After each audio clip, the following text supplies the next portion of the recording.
Hello दोस्तों, कैसे हैं आप सब। आई होप आप सब अच्छे होंगे। तो दोस्तों, आज के सेशन में हम आप लोगों से बात करने वाले हैं अपने बेसिक इलेक्ट्रिकल का जो नेक्स्ट चैप्टर होगा, जिसमें हम आप लोगों से बात करने वाले हैं चैप्टर नंबर 5, जिसे बोलेंगे बैटरीज। ठीक है दोस्तों। तो इस चैप्टर से आप लोगों के कौन कौन से इंपॉर्टेंट क्वेश्चंस होंगे, कौन से एग्जाम में आने वाले होंगे दोस्तों, ये सारी चीज़ें, कौन से क्वेश्चन ऐसे होंगे जो एग्जाम में आने वाले हैं, हर एक चीज़ को डिस्कस करेंगे। उससे पहले आप लोगों से एक छोटा सा रिक्वेस्ट करेंगे, अगर आप लोग चैनल पर नए हैं भाई तो चैनल को सब्सक्राइब करेंगे और बेल आइकन को भी प्रेस करेंगे। सबसे पहले मैं अपने सिलेबस की ओर चलना चाहूँगा दोस्तों। फिलहाल आप लोगों ने सिलेबस तो जाना ही है। यहाँ पे हमने इसके पहले क्या क्या चीज़ें डिस्कस किया है, ये भी तो हमारे पास होना चाहिए। दोस्तों, हमने चैप्टर 1, चैप्टर 2, चैप्टर 3, चैप्टर 4 को कम्प्लीटली डिस्कस कर लिया है दोस्तों। इतने जो चैप्टर 4 तक जो भी स्टूडेंट्स ने कम्प्लीटली पढ़ लिया है, उसका basic electrical engineering completely clear हो जाएगा, यानी वह इस सब्जेक्ट में पास हो जाएगा। अब दोस्तों, एक्स्ट्रा नंबर लाने के लिए हमें कुछ और करना पड़ेगा। जैसे चैप्टर नंबर 5 है हमारा बैटरीज, ठीक है, तो बैटरी को भी कम्प्लीटली पढ़ना पड़ेगा दोस्तों। ठीक है, जैसे यहाँ पे हम बात करेंगे दोस्तों, बैटरी से आप लोगों के 2 क्वेश्चन से यहाँ पे भी देखने को मिलते हैं। ठीक है, उसके बाद हम बात करने वाले हैं बैटरी से कौन कौन से क्वेश्चन बनेंगे दोस्तों। ये वाला जो चैप्टर 5.2 वाला टॉपिक जो है, जिसमें पूछा गया construction, working principle and application of, यहाँ पे जो बैटरी दी है, लेड एसिड बैटरी रहेगी, nickel cadmium and silver oxide batteries. इन तीनों बैटरियों में से कोई एक बैटरी आप लोगों के एग्जाम में जरूर पूछी जाएगी। सबसे ज़्यादा जो पूछे जाने की पॉसिबिलिटी होती है दोस्तों, ये निकल कैडमियम की होती है, उसके बाद लेड एसिड की होती है। ठीक है, अभी प्रीवियस ईयर के पेपर में आया हुआ है निकल कैडमियम का जो सेल है। ठीक है, निकल कैडमियम सेल नहीं, बैटरी बोलेंगे। ठीक है, निकल कैडमियम बैटरी का working construction and working principle आया हुआ है। ठीक है, तो इसको बहुत अच्छे वे में देखेंगे। उसके बाद हमारे जो डिफरेंट टाइप्स के टॉपिक्स हैं, जैसे यहाँ पे लिखा है charging method use for lead acid batteries. ठीक है, और उसके बाद हम बात करें care and maintenance of lead acid battery, series and parallel connection of batteries, और जनरल आइडिया सोलर सेल के बारे में देखेंगे। सीसी सोलर सेल को पीवी सेल भी बोलते हैं। Solar panels and their applications के बारे में जानेंगे। ठीक है, अब दोस्तों इसके बाद हम जानेंगे इंट्रोडक्शन टू मेंटेनेंस। ठीक है, फ्री बैटरीज, ये फ्री बैटरीज क्या होती हैं आगे चल के आप लोगों को बताऊंगा। ठीक है, तो इतने टॉपिक्स हैं दोस्तों। इन टॉपिक्स में केवल और केवल 2 ही 3 क्वेश्चन बन सकते हैं। सबसे पहला क्वेश्चन मैंने बताया दोस्तों, यहाँ पे निकल कैडमियम बैटरी से बन सकता है, बैटरी से बन सकता है। उसके बाद लेड एसिड से बन सकता है दोस्तों। कभी कभी छोटा छोटा अगर क्वेश्चन बनना होता है तो वहाँ पे बेसिक आइडिया पूछ लिया जाता है सेल के बारे में। ठीक है, तो इसके बारे में हम कंप्लीटली डिस्कस करेंगे। तो चलिएगा दोस्तों, यहाँ पे हम आप लोगों को सिलेबस भी बता दिए हैं, अब हमारा क्या क्या चीज़ें पढ़ना है।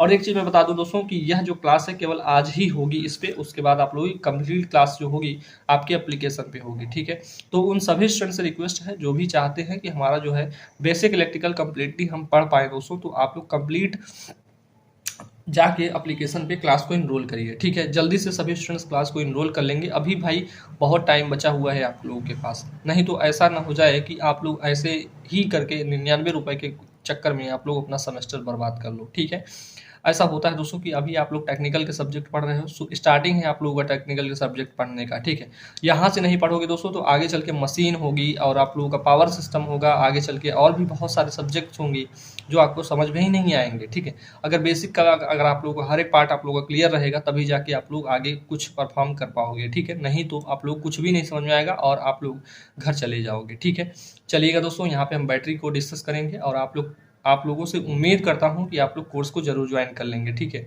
जितने भी हो सके, जितने भी भाई बंधु हों, सब जाके कोर्स को ज्वाइन करेंगे दोस्तों। कोर्स की फीस इसलिए मिनिमल रखी जाती है ताकि आप लोगों को बहुत ज़्यादा दिक्कत ना हो। ठीक है, अब भाई 100 रुपये का खर्च मैं जानता हूँ, 100 रुपये बहुत कुछ होता नहीं है। 10 दिन भी सब्जी नहीं खा पाओगे। ठीक है, बहुत खा पाओगे 2-3 दिन, इतना खर्चा हो जाता है। लेकिन कभी कभी जैसे पार्टी वगैरह हो गई तो वहाँ पे बहुत ज़्यादा खर्चा हो जाता है। ठीक है, तो उन सारी चीज़ों को मेंटेन करके आप लोग कोर्स को ज्वाइन कर लीजिए। ठीक है, यहाँ पे सबसे पहले हम एक पॉइंट लिखे हैं दोस्तों, इंडक्शन मोटर के आविष्कारक जो है दोस्तों, इसकी खोज जो है निकोलस टेस्ला ने की थी। बेसिकली ये छोटा सा पॉइंट है दोस्तों, इसको याद रखेंगे कि जो इंडक्शन मोटर होती है उसका जो खोज है निकोलस टेस्ला ने किया था। आगे चलेंगे दोस्तों, जैसे हम आगे आप लोगों को 5th सेमेस्टर में जैसे ही पहुंचेंगे तो वहाँ पे हम आप लोगों को इंडक्शन मोटर भी बताऊंगा, तो वहाँ पे हर एक चीज़ क्लियर होती चली जाएगी। ठीक है, मैं सबसे पहले बात करना चाहूँगा सेल।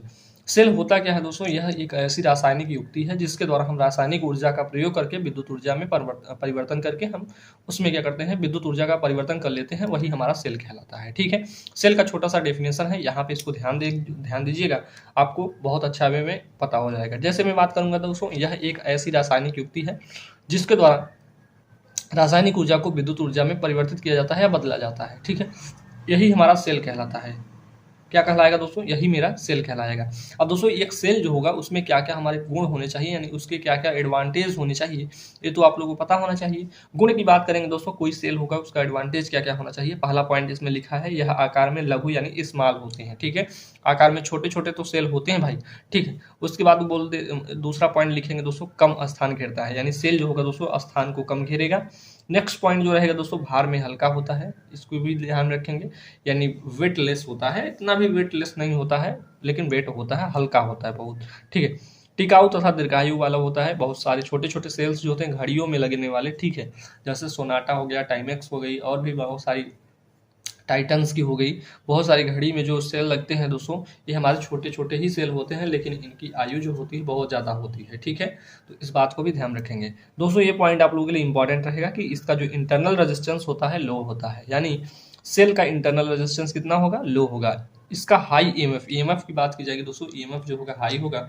और वहीं पे बात की जाएगी वोल्टेज ड्रॉप, यानी वोल्टेज में कमी की बात की जाएगी तो बहुत कम होता है। ठीक है, अगली बात की जाएगी इफिशियंसी दोस्तों, इसकी हाई होती है, उच्च दक्षता होती है, इस बात को भी ध्यान रखिएगा। ठीक है, तो इतने पॉइंट्स लिखे गए हैं दोस्तों, इनके जो है एडवांटेज क्या थे, सेल के क्या क्या एडवांटेज होते हैं उसको मैंने बताया यहाँ पे। ठीक है, अब दोस्तों सेल के क्लासिफिकेशन को भी थोड़ा ध्यान में रखिएगा, क्योंकि यही चीज पूछा जाएगा आपके एग्जाम में। ठीक है, आगे आप लोगों को ऊपर जो भी चीजें लिखाया गया ये आपके नॉलेज के लिए बताया गया, लेकिन आपके एग्जाम में जो पूछा जाएगा यही चीज होगा।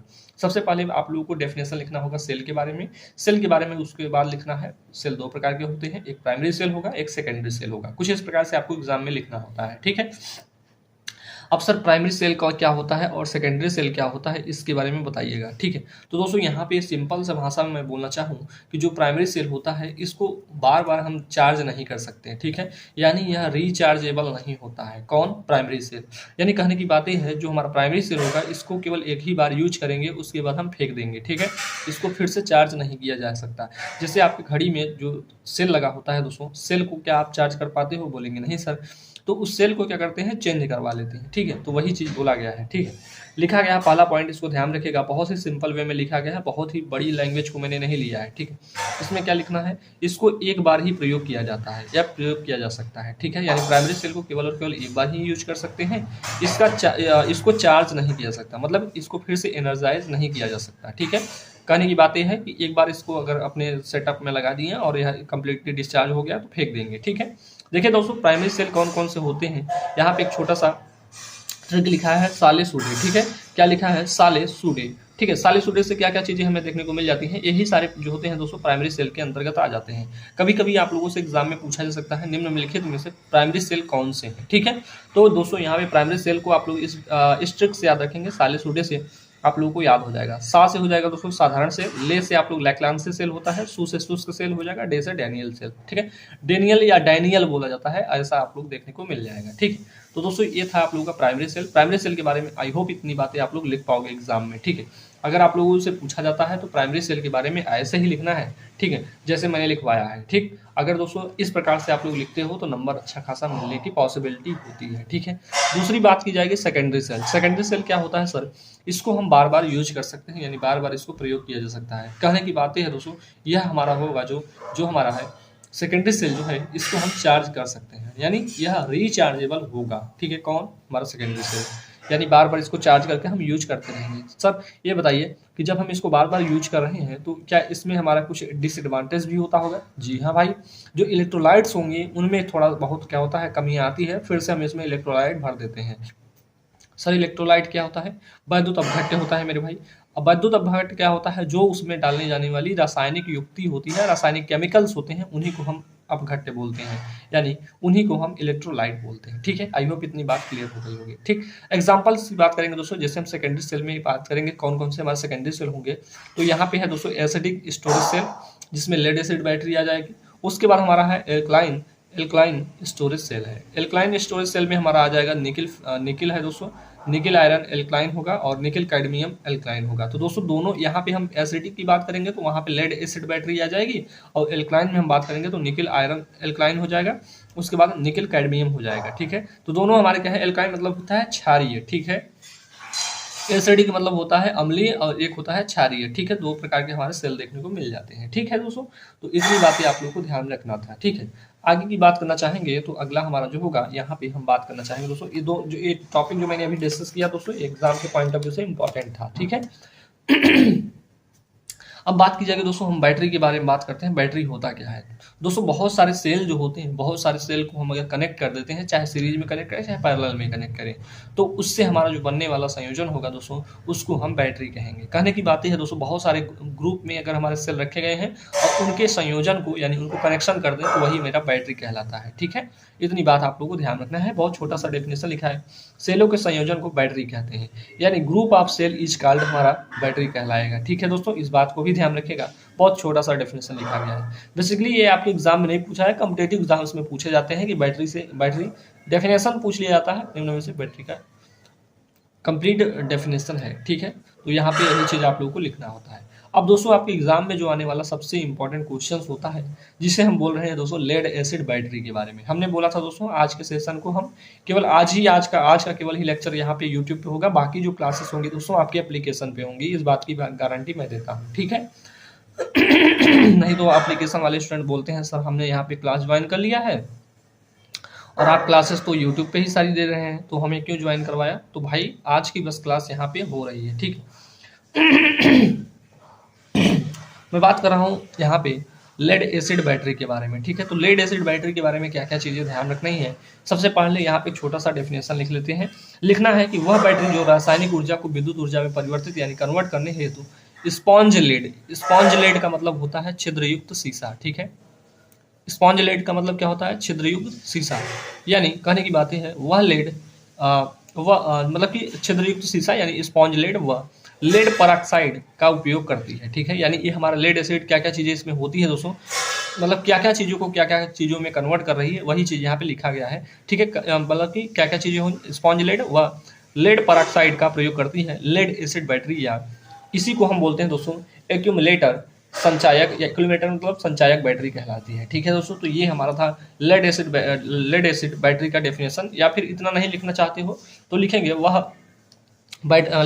बैटरी जो रासायनिक ऊर्जा को विद्युत ऊर्जा में बदलती है, हमारा सेल कहलाती है, सॉरी बैटरी कहलाती है। इतना लिख दीजिएगा, बैटरी लिख देंगे, उसके बाद कंस्ट्रक्शन लिखिएगा, यहाँ पे लिखेंगे शीशा अम्ल संचायक बैटरी के निम्न अंग होते हैं। ठीक है, यानी कहने की लेड एसिड बैटरी के हमारे डिफरेंट टाइप्स के पार्ट्स होते हैं। जैसे मैं बात करना चाहूँगा, सबसे पहला पार्ट रहेगा कंटेनर। अब दोस्तों इसी कंटेनर के अंदर हम अपने सारे मटेरियल को रखते हैं, चाहे हमारा इलेक्ट्रोलाइट होगा, चाहे हमारा सेल का सेपरेटर वगैरह जो भी चीज़ें होंगी, इसी हमारे कंटेनर के अंदर रखी जाएंगी। ठीक है, देखिएगा दोस्तों कंटेनर के बारे में क्या लिखना है। यह कठोर पदार्थ का बना हुआ मतलब यह कठोर पदार्थ का बना होगा। जैसे हम बात करेंगे कठोर कांच का बना होगा, कठोर रबड़ का बना होगा, एबोनाइट या बिटुमिनस यौगिक में से किसी एक पदार्थ का बना होगा। यानी ऐसा नहीं है कि सभी चीज़ों को मिला के हम बना देंगे, नहीं, किसी एक चीज़ मटेरियल का बना होगा, चाहे कठोर कांच का ही होगा चाहे रबड़ का ही होगा। बेसिकली यहाँ पे हम सबसे ज़्यादा रबड़ का ही यूज करते हैं। ठीक है, इस बात को भी ध्यान रखेंगे। ठीक है, तो हमने क्या कहा, किसी एक पदार्थ का बना के एक मतलब कि बना हुआ एक बर्तन होता है, कंप्लीटली एक पार्ट होता है। कंटेनर मतलब जानते ही दोस्तों, एक डिब्बा होता है, डिब्बे के अंदर जो भी चीज़ें डाल दीजिए वही सारी चीज़ें मटेरियल आ जाती हैं। ठीक है, जिसे यहाँ पे बोलेंगे आधार पात्र यानी बेस पॉट भी कहते हैं। पॉट मतलब बर्तन भी बोलते हैं, आधार यानी नीचे जो रखा जाता है। ठीक है, इस कंटेनर में सेपरेटर को रखा जाता है। जो सेपरेटर होगा दोस्तों, इसी को हम यहाँ पे रखेंगे, कंटेनर के अंदर हम अपने सेपरेटर को रख लेते हैं। ठीक है, तो कंटेनर के बारे में इतनी जानकारी रखनी है। उसके बाद हम बात करते हैं दोस्तों सेपरेटर का मतलब ही होता है पृथककारी का मतलब होता है सर अलग करने वाला। तो दोस्तों आई होप अब आपको समझ में आ गया होगा कि पृथककारी का मतलब क्या होता है, यानी किसी चीज़ को अलग करने वाला जो युक्ति होगी उसी को हम सेपरेटर बोलेंगे। लिखना है सेपरेटर में लिखना है यह सेल के पॉजिटिव तथा नेगेटिव प्लेट को पृथक यानी अलग करने का कार्य करता है। ठीक है, यानी जो हमारा सेल होगा दोस्तों उसका पॉजिटिव और नेगेटिव प्लेटें जो होती है। ठीक है, यानी पॉजिटिव प्लेट भी होती है और नेगेटिव प्लेट भी होती है, इस बात को भी ध्यान रखेंगे।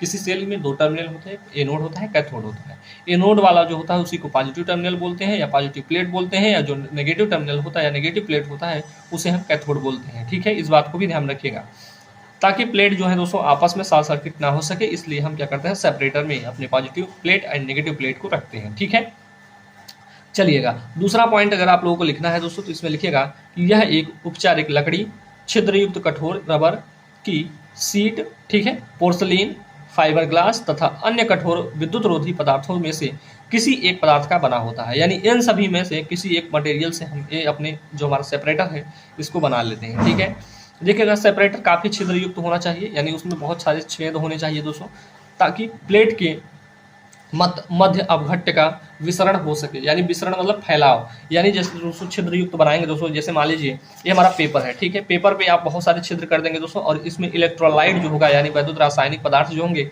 उसमें डाल देंगे, उसी इस मटेरियल इस कागज को इलेक्ट्रोलाइट में अपने डालेंगे दोस्तों, तो कम्प्लीटली ये पूरा भीग जाना चाहिए, सभी जगह हमारा क्या होना चाहिए, इलेक्ट्रोलाइट पहुंचना चाहिए, इसीलिए बोला जा रहा है। ठीक है, कि यह क्या ऐसा होना चाहिए, छिद्रयुक्त होना चाहिए। ठीक है, ताकि विसरण मतलब ताकि जो यहाँ पे इलेक्ट्रोलाइट है दोस्तों अवघट यानी विद्युत अवघट जो है कम्प्लीटली फैल सके। ठीक है, यही बात बोला गया। आगे चलते हैं दोस्तों, यहाँ पे हम बात करेंगे अपनी अब नेक्स्ट जो इसमें इसी का जो हमारा पार्ट होगा, नेक्स्ट पार्ट जो होगा जिसे हम बोलेंगे विभाजक दीवार या इसी को पार्टीशन वाल भी बोलते हैं। तो दोस्तों पार्टीशन वाल या विभाजक दीवार जो होती है इसका काम क्या होता है सर, तो लिखना है दो सेल के बीच दीवार को विभाजक दीवार कहते हैं, यानी दो सेलों के बीच का जो दीवार होगा। ठीक है, मान लीजिए कि एक सेल इस साइड होगा, एक सेल इस साइड होगा, इनके बीच में जो दीवार बनेगी दोस्तों उसी को हम बोलते हैं, क्या बोलेंगे, पार्टीशन वाल बोलते हैं। चलिएगा, ऐसे भी नहीं समझ में आया दोस्तों, तो अब लीजिए अब समझ में आ जाएगा। एक पी टाइप मटेरियल आप लोग लेते थे, एक एन टाइप मटेरियल, जब आप लोग क्या करते थे दोनों को ऐड कर देते थे तो उनके बीच में एक क्या होता था, डिप्लीशन लेयर बनता था। सिंपल से भाषा में वही सेम टू सेम वही चीज़ है कि दो सेलों के बीच दीवार को, ठीक है, यानी एक सेल यहाँ रहेगा एक सेल यहाँ रहेगा, इनके बीच में एक दीवार बनेगी, उसी को हम क्या बोल देंगे, वही मेरा होता है पार्टीशन वाल। ये दोनों देखेंगे अगला यहाँ पे लिखा गया है, ये दोनों सेलों के विद्युत अवघट्टों को आपस में मिलने नहीं देते हैं। यानी जैसे दीवार बन जाएगी दोस्तों तो क्या होंगे, दोनों सेलों के जो विद्युत अवघट्ट हैं इलेक्ट्रोलाइट्स हैं उनको मिलने नहीं देता है। ठीक है, विभाजक दीवार है दोनों को अलग करके रखता है। ठीक है, अब देखिएगा यह किसके बना होगा दोस्तों, यह भी कठोर रबर की सीट, पोर्सलिन, फाइबर ग्लास आदि कठोर विद्युतरोधी पदार्थों में से किसी एक पदार्थ का हम बना लेते हैं। ठीक है, इस बात को लिख लीजिएगा। ठीक है, नेक्स्ट पॉइंट जो रहेगा दोस्तों इलेक्ट्रोलाइट लिखना है, इसी में हमारा लेड एसिड बैटरी में ही है सारी चीजें। ठीक है, इसमें अगला पॉइंट रहेगा लेड इलेक्ट्रोलाइट। इसमें इलेक्ट्रोलाइट क्या क्या यूज करते हैं इसको ध्यान रखिएगा। लिखेगा तनुगंधक का अम्ल, इसमें इलेक्ट्रोलाइट के रूप में क्या यूज करेंगे, तनुगंधक अम्ल रहेगा। विद्युत विश्लेष रहेगा, विश्लेष मतलब होता है इलेक्ट्रोलाइट्स का कार्य करता है। ठीक है, यानी जो तनुगंधक अम्ल है दोस्तों ये हमारा इलेक्ट्रोलाइट का कार्य करता है। यह घोल एक भाग अम्ल तथा 3 भाग आसुत जल मिलाकर बनाया जाता है। कहने की बातें है दोस्तों, इलेक्ट्रोलाइट जो हम बनाते हैं इसमें एक भाग तो हमारा अम्ल होता है यानी एसिडिक होता है, लेकिन 3 पार्ट हमारा इसमें क्या होता है, आसुत जल बोलते हैं। ठीक है, आसुत जल को हम बेसिकली इसी को हम क्या बोलते हैं, आंसू जल को हम और प्योर वाटर भी बोल सकते हैं, इसी आंसू जल को हम प्योर वाटर भी बोलते हैं। ठीक है, तो कहने की बातें हैं एसिड हमारा एक पार्ट रहेगा तो हमारा जो हमारा आंसू जल है यानी प्योर वाटर जो है वो हमारा 3 पार्ट होना चाहिए। ठीक है, इससे हमारा क्या बनेगा, इलेक्ट्रोलाइट बनेगा। दोस्तों इसमें हमारा कोई जैसे हम बात करें बैटरी होगी तो बैटरी के एनोड और कैथोड की भी बात की थे दोस्तों, यहाँ से आपके कॉम्पिटिटिव एग्जाम में क्वेश्चन बनते हैं। ठीक है, पूछा जाएगा लेड एसिड बैटरी पे एनोड जो होता है उस एनोड का कलर कैसा होता है। ठीक है, तो यहाँ पे एनोड का कलर कत्थई यानी गाढ़ा कत्थई या बादामी रंग का होता है। ठीक है दोस्तों, इस बात को ध्यान रखिएगा। यहाँ पे लिखा गया है एनोड के बारे में, तो लिखेंगे लेड पर ऑक्साइड धनात्मक इलेक्ट्रोड का कार्य करता है। यानी जो लेड पर ऑक्साइड होगा दोस्तों वो हमारा धनात्मक इलेक्ट्रोड का कार्य करेगा, जिसका रंग की बात करें, कलर की बात करेंगे दोस्तों गाढ़ा कत्थई या बादामी रंग का होता है। ठीक है, तो एनोड के बारे में आप लोग ध्यान रखिएगा दोस्तों। इस पे एनोड पे हमारा क्या क्या होगा, लेड पर ऑक्साइड होगा दोस्तों, लेड पर ऑक्साइड PbO2 बोलते हैं। ठीक है, वही हमारा किस पे होगा, धनात्मक इलेक्ट्रोड पर कार्य करता है। ठीक है, जिसका रंग कैसा होता है, गाढ़ा कत्थई या बादामी रंग का होता है। ठीक है, दूसरी पॉइंट दूसरा रहेगा दोस्तों, यहाँ पे कैथोड की जब भी बात की जाएगी, कैथोड हमारा कैसा होगा, कैथोड जो होगा दोस्तों प्योरली हमारा कांच का होगा यानी PB का होगा, शीशा होगा। ठीक है, शुद्ध शीशा ऋणात्मक इलेक्ट्रोड का कार्य करता है। इसका रंग जो होता है भूरा या स्लेटी होता है, स्लेटी भी बोल सकते हैं दोस्तों, भूरा या स्लेटी रंग का होता है। ठीक है, हमारा कैथोड कैसा होगा, भूरा होगा या इसी को हम स्लेटी कलर भी बोल देते हैं। एनोड कैसा कलर होगा दोस्तों, गाढ़ा कत्थई या बादामी कलर का भी हो सकता है। ठीक है, चलेगा वर्किंग में आते हैं दोस्तों, तो यहाँ पे वर्किंग में आप लोगों को लिखना है charging and discharging of lead acid battery. दोस्तों यही हमारी वर्किंग होती है, यानी किस प्रकार से चार्ज हो रहा है, किस प्रकार से डिस्चार्ज हो रहा है, या किस प्रकार से चार्ज कर सकते हैं, चार्जिंग इक्वेशन क्या होना चाहिए, डिस्चार्जिंग इक्वेशन क्या होना चाहिए, यही चीज आप लोगों को लिखना होता है। ठीक है, चलेगा लिखना है दोस्तों, यहाँ पे एक पॉइंट लिखी गई है जिसको आप लोग लिख सकते हो कि वह स्थिति जब सेल आवेशित अवस्था में है तो उस स्थिति में पॉजिटिव प्लेट पर PbO2, यही चीज आप लोगों को बताया यहाँ पे कि जो पॉजिटिव प्लेट होगी दोस्तों वहाँ पे हमारा लेड परऑक्साइड की जो धनात्मक प्लेट होगी दोस्तों, यहाँ पे धनात्मक इलेक्ट्रोड किसका होगा, यहाँ पे धनात्मक इलेक्ट्रोड मतलब पॉजिटिव प्लेट, ठीक है। पॉजिटिव प्लेट किसका होगा, यहाँ पे लेड परऑक्साइड का होगा। लेड परऑक्साइड का मतलब PbO2 मैंने बोला। और नेगेटिव प्लेट जो होगा दोस्तों स्पॉन्जी लेड बोल सकते हैं, इसी को हम PB बोल सकते हैं, प्योर हमारा शीशा, ठीक है। प्योर लेड जो होगा उसी की बात की जा रही है, ठीक है। तो नेगेटिव प्लेट किसका होगा, स्पॉन्जी लेड बोल सकते हैं, अर्थात इसी को हम PB भी बोलते हैं, ठीक है। तो इतनी बात ध्यान रखिएगा, यहाँ पे हर एक चीज लिखी गई दोस्तों। मान लीजिए हमारा एक इलेक्ट्रोलाइट भरा हुआ, एक यहाँ पे देख सकते हैं, ये हमारा कंटेनर है कंप्लीटली, ये इसको पूरा कंटेनर बोलते हैं। जो बाहरी वाला दिख रहा है दोस्तों, कंटेनर मतलब एक डिब्बा होता है, ठीक है। कंटेनर में ही आप लोगों का इलेक्ट्रोड्स रखे जाते हैं, यानी positive plates and negative plates जो है इसी कंटेनर के अंदर रखी जाती है दोस्तों। ये जो आप लोग डॉटेड डॉटेड लाइंस बहुत सारी दिख रहे हैं, यही हमारा क्या होता है, इलेक्ट्रोलाइट होता है। इलेक्ट्रोलाइट यहाँ पे H2SO4 भरा गया है, देखिएगा। पॉजिटिव प्लेट ये हमारा होता है पॉजिटिव प्लेट, इसी पॉजिटिव प्लेट को हम एनोड बोलते हैं। एनोड हमारा किसका होगा दोस्तों, PbO2 का होगा। वहीं हम कैथोड यानी नेगेटिव प्लेट की बात करेंगे दोस्तों, तो ये हमारा PB यानी स्पॉन्जी लेड का होता है, ठीक है। तो इतनी बात ध्यान रखिएगा। अब दोस्तों यहाँ पे हम बात करेंगे दोस्तों अपने यहाँ पे इक्वेशंस जो आपके एग्जाम के पॉइंट ऑफ व्यू से इंपॉर्टेंट होते हैं, उनको ध्यान रखिएगा। Discharging of lead acid battery, यानी लेड एसिड बैटरी का अनावेशन कैसे होता है, इसको थोड़ा ध्यान दीजिएगा। देखिएगा दोस्तों, यहाँ पे हम बात करेंगे पॉजिटिव प्लेट जो है दोस्तों PbSO4 का है, नेगेटिव प्लेट भी PbSO4 का ही है। लेकिन यहाँ पे जो हमारा इलेक्ट्रोलाइट है दोस्तों H2SO4 भरा गया है, ठीक है। तो देखिएगा इसमें क्या क्या चीज़ें होती हैं दोस्तों, यहाँ पे हमें मतलब कि डिस्चार्जिंग के कंडीशन में हमें क्या क्या चीज़ें देखने को मिलता है, ठीक है। लिखना है जब सेल, यहाँ पे पहला पॉइंट है, जब सेल चार्ज हो रहा हो तो उस समय पॉजिटिव प्लेट जो होती है PbO2 की गहरे भूरे चॉकलेटी रंग की होती है। लेकिन दूसरी पॉइंट में लिखा है जब सेल डिस्चार्ज हो रहा हो तब सेल के अंदर धारा का प्रवाह जो होता है दोस्तों नेगेटिव प्लेट से पॉजिटिव प्लेट की ओर होता है। यानी डिस्चार्जिंग की कंडीशन में हम देखेंगे दोस्तों, जो धारा फ्लो होगी हमारे सेल या बैटरी में, वो किस तरीके से होगा, नेगेटिव प्लेट से पॉजिटिव प्लेट की ओर होगा। यानी डिस्चार्जिंग की कंडीशन में हमारा धारा का जो प्रवाह होगा नेगेटिव प्लेट से पॉजिटिव प्लेट की ओर होगा। अब दोस्तों यहाँ पे डिस्चार्जिंग के दौरान जो हमारा रासायनिक केमिकल इक्वेशन जो बनते हैं उनको देखते हैं। सबसे पहले हम बात करेंगे दोस्तों पॉजिटिव प्लेट पे हमें क्या देखने को मिलता है, या पॉजिटिव प्लेट या इसी को हम बोलते हैं एनोड पर, ठीक है। या एनोड पर क्या क्या इक्वेशन हमें देखने को मिलते हैं, रासायनिक परिवर्तन क्या क्या होता है। लिखना है दोस्तों PbO2 रहेगा दोस्तों, और प्लस H2 हमारा H2H रहेगा। यहाँ पे हम बात कर रहे हैं 2H क्यों लिख रहे हैं, यहाँ पे हम बैलेंसिंग के लिए, यानी हाइड्रोजन रहेगा दोस्तों। हाइड्रोजन पे जैसा प्लस आयन रहता है, H प्लस आयन रहता है, और इसका जब हम यहाँ पे अभिक्रिया कराते हैं दोस्तों तो PbO प्लस H2O में बन जाता है। यानी यहाँ PB से हमारा दोस्तों PbO तो बनेगा ही, लेकिन यहाँ पे H2O हमारा पानी अलग हो जाता है, ठीक है। इस बात को ध्यान रखें। दूसरा हमारा यहाँ पे बन सकता है दोस्तों, यहाँ पे अगर हम दूसरी रिएक्शन को देखेंगे, यही पॉजिटिव प्लेट पे हमें देखने को मिलता है PbO प्लस H2SO4 को अगर अभिक्रिया कराते हैं दोस्तों तो यहाँ पे PbSO4 प्लस H2O बन जाता है, यानी पानी यहाँ पे हमारा अलग होता ही होता है, ठीक है। तो दोस्तों यहाँ पे एक चीज़ ध्यान रख सकते हैं आप लोग कि यहाँ पे देख रहे हैं दोनों इक्वेशंस में हमें क्या बैलेंस है, दोनों इक्वेशंस तो देखेंगे PB है हमारा, यहाँ पे PB है, 2 O2 है दोस्तों, यहाँ पे हमारे इस वाली साइड पे 2 O2 है, तो यहाँ पे भी क्या हमारे 2 O2 है, तो एक O2 यहाँ है, एक O यहाँ है, एक O यहाँ है, तो 2 O हो गए। 2H है दोस्तों, तो यहाँ पे 2H हमारा कंप्लीटली यह इक्वेशन क्या है, बैलेंस है, ठीक है। इस बात को ध्यान रखिएगा। यहाँ पे भी देख सकते हैं ये भी इक्वेशन हमारा बैलेंस ही है दोस्तों। नेगेटिव प्लेट पे बात करेंगे, डिस्चार्जिंग कंडीशन में हमारे नेगेटिव प्लेट पे क्या होगा, तो यहाँ पे PB यानी लेड पर डबल प्लस रहेगा, डबल प्लस आयंस रहते हैं, वहीं SO4 पे हमारा डबल माइनस आयन रहते हैं, ठीक है। और ये इसका जब रिएक्शन कराते हैं दोस्तों तो PbSO4 हमें देखने को मिल जाता है नेगेटिव प्लेट पे, ठीक। ये तो बात की गई दोस्तों, ये हमारे डिस्चार्जिंग की कंडीशन, डिस्चार्जिंग के दौरान हमारा केमिकल परिवर्तन जो हुआ इस पे हम देख लिए, पॉजिटिव प्लेट पे क्या हुआ, नेगेटिव प्लेट पे हमारा क्या हुआ, इसको हमने देखा। इसके बाद हम बात करते हैं दोस्तों चार्जिंग के कंडीशन में हमारे बैटरी पर क्या क्या रासायनिक परिवर्तन होता है, इसको देख लेते हैं, ठीक है। इसमें लिखना है दोस्तों कि जब सेल को पुनः चार्ज किया जाता है तब हाइड्रोजन आयन कैथोड की ओर तथा सल्फेट आयन जो होंगे दोस्तों एनोड की ओर चले जाते हैं, ठीक है, या जाते हैं, तथा निम्न क्रियाएं देती हैं, ठीक है। जैसे निम्न क्रियाएं क्या क्या होती हैं दोस्तों, यहाँ पे हम बात करेंगे कैथोड यानी नेगेटिव प्लेट पर, ठीक है, या इसी को नेगेटिव प्लेट बोलेंगे दोस्तों, या इसी को हम कैथोड बोल देंगे। तो इस पे हमारे कैथोड पे हमें क्या क्या देखने को मिलता है, यहाँ पे PbSO4 plus 2H plus ions का अगर हम यहाँ पे अभिक्रिया कराते हैं दोस्तों, तो यहाँ पे हमें जो हमारा देखने को क्या मिलता है, अगर रिएक्शन कराने पे हमें मिलता है, ये हमारा जो हमारा नेगेटिव प्लेट पे यही सारी चीज़ें देखने को मिलेगी, PB double plus ions plus H2SO4 देखने को मिल जाएगा, ठीक है। अब अगली बात की जाएगी दोस्तों, यहाँ पे हमारा रहेगा, यहाँ पे हमारा एनोड पे हम देखेंगे दोस्तों, एनोड पे हमारा क्या होना चाहिए, ठीक है। तो एनोड पे हमारा देखेंगे, एनोड मतलब पॉजिटिव प्लेट पर, ठीक है। तो पॉजिटिव प्लेट पे होता है PbSO4 plus SO4 double minus ions रहेंगे प्लस H2 रहेगा। इसका अब क्रिया कराएंगे दोस्तों तो यहाँ पे PbO2 मिलेगा प्लस H2SO4 मिल जाएगा। ठीक है, इस बात को ध्यान रखिएगा। यहाँ पे 2 जो लिखा गया है दोस्तों बैलेंसिंग कराया गया है, इसलिए यहाँ पे 2 लिखा गया है। ठीक है, अब देखिएगा दोस्तों, अब कंप्लीटली हमारा खत्म होने वाला है ये टॉपिक।